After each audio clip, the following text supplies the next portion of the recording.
What's up, everyone? Welcome back to KidsViz, the place where we keep you up to speed on all the hottest pop culture tea with actual factuals. Today, we're diving back into the roller coaster life of the now widely disgraced entertainment mogul, Sean "Diddy" Combs, who's currently facing a whole new set of drama. For the third time, Diddy's been denied bail. His team was actually preparing for him to come home by presumptuously arranging a New York apartment for his stay. But shockingly for them, this is now the third judge who said no to Diddy leaving the facility. He's already spent his birthday and Thanksgiving behind bars. Unless he gets a miracle, it looks like Christmas in jail is on the horizon too. In today's video, we're picking up where we left off and turning the spotlight on Diddy's college days, that pivotal chapter in his journey that set the stage for everything that came next. Combs enrolled at Howard University in the fall of 1987. He admitted in an interview with Vibe magazine that he was drawn to the HBCU not only for its prestigious Black education, but also because there were mad girls and parties. However, with the C average and very minimal participation, it seemed like his focus on that esteemed Black education was, let's say, questionable. Away from home for the first time, Combs started using his nickname Puff more and more. Now, there's various stories about where that name actually came from. In an interview with Jet magazine, Diddy said that it was because he'd get so mad that he'd huff and puff. But in other accounts, it was because he'd puff out his chest to make his skinny frame look bigger when he was in high school. Either way, the name Puff stuck,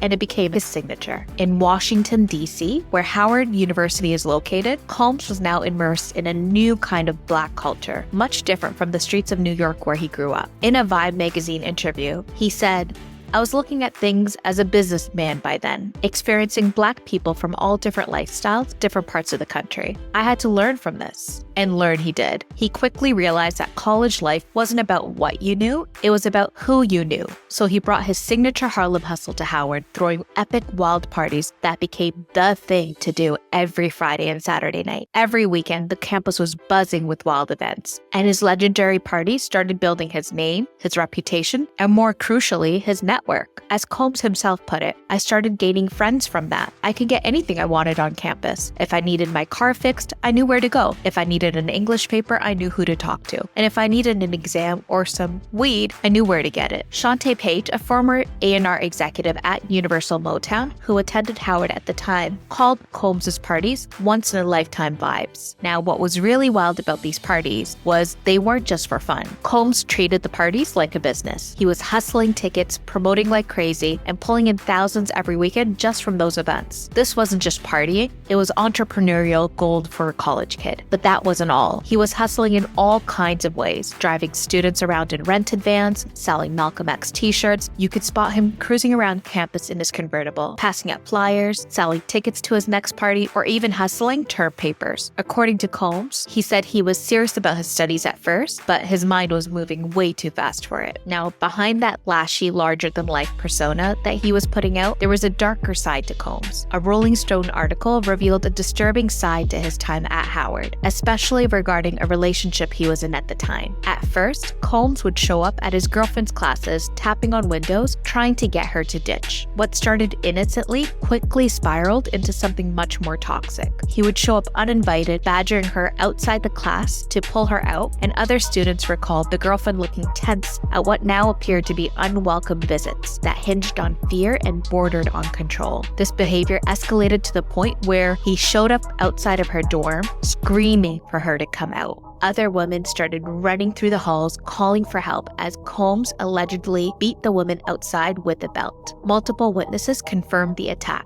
though the victim at the center of the attack declined to comment in the Rolling Stones article. Turning gears, I want to start unpacking Combs' journey with internships because they're going to intersect at a very pivotal point where Combs was now going to have to decide between the education that his mother was pushing for him to commit to and then the dreams of ambition and notoriety that he had for himself. This point of intersection will soon be clear, and there will be only one path forward for Combs. Every summer, Combs hustled to get closer to his dreams. He knew he wanted to be a part of the music world, but breaking in, that was a real challenge. He didn't care how he did it, he just needed a foot in the door. Before Howard University, Combs scored his first internship with WBLS, thanks to Francesca Sparrow. Now, this name is going to be important for future stories, so remember it. She hired him, giving him essentially his first shot in the industry. industry. Under the internship, Combs found himself assisting with concerts, handling backstage tasks for big artists like Teddy Riley. It was by no means glamorous work, but it was work that put him right in the heart of the action. For Combs, it was the exposure he had been craving. He wasn't just rubbing elbows with celebrities, he was now getting a first-hand look at how the industry really worked. Feeling like a sponge, soaking up everything, Combs got bold and asked Sparrow, who had quickly become a mentor, for help with arranging a meeting with Leor Cohen from Def Jam or Andre Harrell, the founder of Uptown Records. She didn't get the meeting with Harrell, but she did successfully set up a connect with Leor Cohen for Combs. Unfortunately for Combs, the meeting with Cohen didn't go as planned, but it definitely left a lasting impression on him. Decades later, Combs shared with Funkmaster Flex that while in Cohen's office, Cohen was furiously yelling at another executive. Combs was aghast. Raised by his grandmother and mother, he had never seen men speak that way. It made him wonder how Cohen would treat him, an intern, if he could treat other execs like that. The meeting ended abruptly once Cohen found out that Combs was only there for an internship. Cohen brushed him off and told him to speak with someone in the mailroom. It wasn't what Combs hoped for, but it would not be the end of his journey. So now he turned his attention to Uptown Records, the other powerhouse in the hip-hop world. At this point, the industry was still in its infancy, and if you weren't in the mix, it was nearly impossible to learn from the outside. But Combs was not about to sit on the sidelines. He had heard that Heavy D, a rapper who was a frontman for the group Heavy D and the Boys, who also happened to be on the Uptown record label, lived in his neighborhood and frequented a local pizza spot in Mount Vernon. So he started stalking the pizza spot, hoping for a chance encounter. And eventually, it happened. Combs spotted the legendary rapper, and without missing a beat, he walked right up to him, offering his services as Heavy D's manager. Heavy D laughed it off, but was intrigued enough to buy him a slice and chat. Combs, always thinking ahead, did not waste the opportunity and asked Heavy D to set up a meeting with Andre Harrell for an internship. Heavy D said that he may be able to help, but nothing happened for several months. Undeterred, Combs got creative. He knew Heavy D's route home, so he started walking along the same streets, hoping to bump into him again. Soon, he found out where Heavy D lived and started walking by his house just to serve as a reminder of their earlier conversation. Eventually, his persistence paid off. Combs finally caught Heavy D out on his front lawn and asked for that meeting with Andre Harrell again. Seeing that Combs wasn't going to back down and realizing things had gotten too far if the kid was now showing up around his house, Heavy D finally dialed his brick cell phone and set up that meeting. But it wouldn't be until months later, thanks to Andre Harrell's packed schedule, that Combs finally had his shot. Now by this time, he's at Howard University, but Combs was clearly not satisfied with just studying. While waiting for that meeting, he worked in the mailroom at Motown Records in Brooklyn. His focus, however, never shifted. He was still laser focused on getting that internship with Uptown Records. Every day he went above and beyond, hoping to build a reputation that would make Harrell take notice when the time came. When the day of the meeting with Andre Harrell finally arrived, Combs was more than ready. He showed up sharp in a shirt and tie, full of passion and drive. He came with great recommendations from the Motown office that clearly impressed Harrell. Combs laid it out plainly. He would be willing to work for free to be able to gain knowledge into the industry, and he was willing to do anything for his job. And then he made it a point to tell Harrell, between the only two Black-owned record labels at the time, Def Jam and Uptown was his only choice. Of course, he conveniently left out the fact that he had already been rejected by Leor Cohen at Def Jam. Harrell, fascinated, decided to give him the chance that Combs had been working so hard for. Harrell was impressed at his professionalism and his polite disposition during the meeting, but what really sealed the deal was the fire he saw in Combs' eyes. Harrell later said hiring Combs was like getting out of the way of a bullet train, speeding relentlessly towards its goal, but as Harrell wisely noted, the faster a train goes, the easier it is to jump the tracks. And Combs, he was already speeding towards his destiny. From throwing rowdy parties to allegedly violent behavior, this is just the beginning of Diddy's story. He may have been one of the most dynamic figures in entertainment, but as we're seeing, there's always more beneath the surface. Stick around for the next part of this saga, and don't forget to like, comment, and subscribe to KizBiz for more deep dives into the biggest names in pop culture.